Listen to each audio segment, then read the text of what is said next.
Hello everyone, कैसे आप सब। चलिए आइए अपने स्टेनो के नेक्स्ट चैप्टर को हम स्टार्ट करते हैं। पिछली वीडियो में हमने 3 चैप्टर को कंप्लीट कर लिया है। फोर्थ चैप्टर में हमारा क्या दे रखा है, alternative science for R and H. R को 2 तरीके से लिखा जाता है, एच को भी 2 तरीके से लिखा जाता है, अपवर्ड और डाउनवर्ड। तो अब ये रूल आया है कि अपवर्ड कब लिखना है, डाउनवर्ड कब लिखना है। चलिए देखते हैं। आर को रूल नंबर 1, अगर आर वर्ड के स्टार्टिंग में है और आर से पहले वोवल है तो आर को डाउनवर्ड लिखा जाएगा। जैसे और, अब देखिए वैसे तो इसमें लास्ट में है आर, लेकिन कॉन्सोनेंट तो पहला है ना, ये इसके बाद तो कोई कॉन्सोनेंट है ही नहीं, इसके पहले कोई कॉन्सोनेंट है। पहले जो है वो सिर्फ वोवल है, तो ये हम फर्स्ट कॉन्सोनेंट मानेंगे। और आर से पहले वोवल आया है, तो अब आर क्या बनेगा, डाउनवर्ड।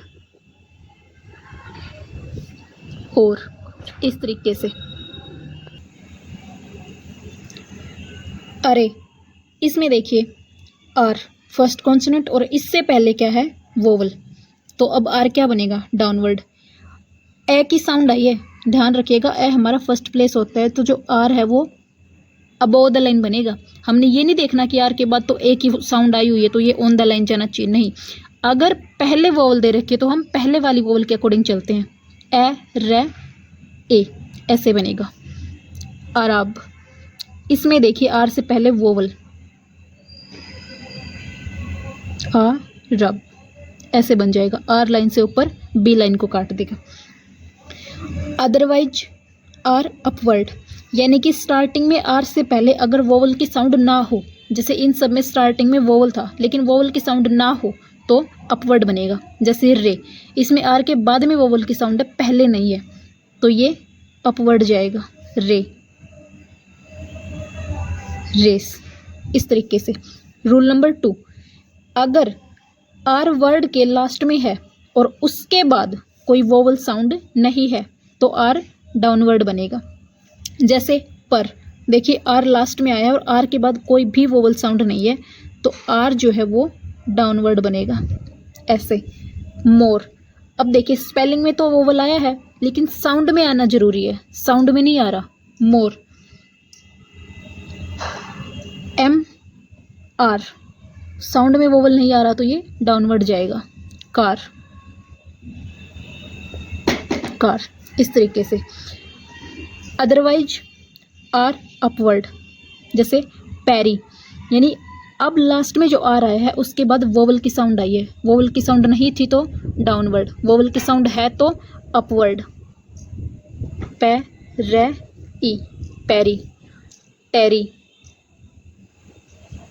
टेरी, इस तरीके से। रूल नंबर 3, अगर वर्ड में एम से पहले आर है तो हमेशा डाउनवर्ड बनेगा। कैसे, जैसे देखिए राम, एम से पहले आर आया है, बीच में वोवल आ सकता है, ध्यान रखिएगा, कोई कॉन्सोनेंट नहीं आना चाहिए। वोवल एक भी हो सकता है, 2 भी हो सकता है, लेकिन कॉन्सोनेंट नहीं होना चाहिए। राम, रे के साथ आ की साउंड है तो आर लाइन से ऊपर इसके अकॉर्डिंग है एम, रे के बाद में वोवल है तो right side, Ram. Room, room, इस तरीके से आर के रूल कंप्लीट हुए। एच को 2 तरीके से लिखा जाता है, वही अपवर्ड, डाउनवर्ड। रूल नंबर 1, अगर single H consonant sound word है तो H downward. Single H consonant sound मतलब जैसे हे, इसमें साउंड क्या आ रही है, हे, है के साथ में जो ए और वाई है वो दोनों मिलके ए की साउंड दे रहे हैं, तो कॉन्सोनेंट क्या है, सिर्फ है, यानी कि एच। तो ऐसा वर्ड होगा उसमें एच कैसे बनेगा, डाउनवर्ड, हे। वैसे तो वाई भी कॉन्सोनेंट है लेकिन ये कॉन्सोनेंट की साउंड नहीं कर रहा, ये साउंड वोवल की कर रहा है, तो हमने ध्यान रखना है कि साउंड सिर्फ एच की आ रही है, तो ऐसे वर्ड जहाँ पे सिर्फ एच की साउंड आए पूरे वर्ड में वहाँ पे एच डाउनवर्ड।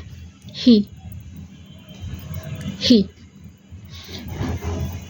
अदरवाइज अपवर्ड, जैसे हीरो, इसमें देखिए है के साथ में आर की साउंड आई है तो ही रो, ही रो, ऐसे चला जाएगा। एच के साथ जो ई की साउंड है वो अगले कॉन्सोनेंट के पहले। रूल नंबर 2, अगर वर्ड में के गे से पहले एच है तो एच डाउनवर्ड आएगा। कैसे? हुक। अब यहाँ पे देखिए के से पहले एच आया है, डबल ओ जो है ये हमारा कोई कॉन्सोनेंट नहीं है, वोवल साउंड कर रहा है, तो हमने इस पे नहीं फोकस करना, हमने इस पे फोकस करना है कि बीच में दोनों के कोई भी कॉन्सोनेंट नहीं है। हु क्या, तो ऐसे डाउनवर्ड बनेगा हेग, हेग। अब यहाँ पे भी देखिए सिर्फ वोवल साउंड आ रही है, कॉन्सोनेंट साउंड नहीं आ रही, तो हमने चीज़ें ध्यान रखनी है। इन 2 रूल्स को छोड़कर एच अपवर्ड यूज होगा, ध्यान रखिएगा इस चीज़ का, ठीक है। ये चैप्टर हमारा कंप्लीट हुआ। इसके ग्रामर्स जो है वो हम नेक्स्ट वीडियो में कंप्लीट करेंगे। हमने इसमें 13 और 14 एक्सरसाइज में जो वर्ड दे रखे हैं, इन रूल्स को फॉलो करते हुए उन वर्ड्स को लिखना है। कुछ भी ना समझ में आए तो कमेंट करके पूछ लीजिएगा। Thank you.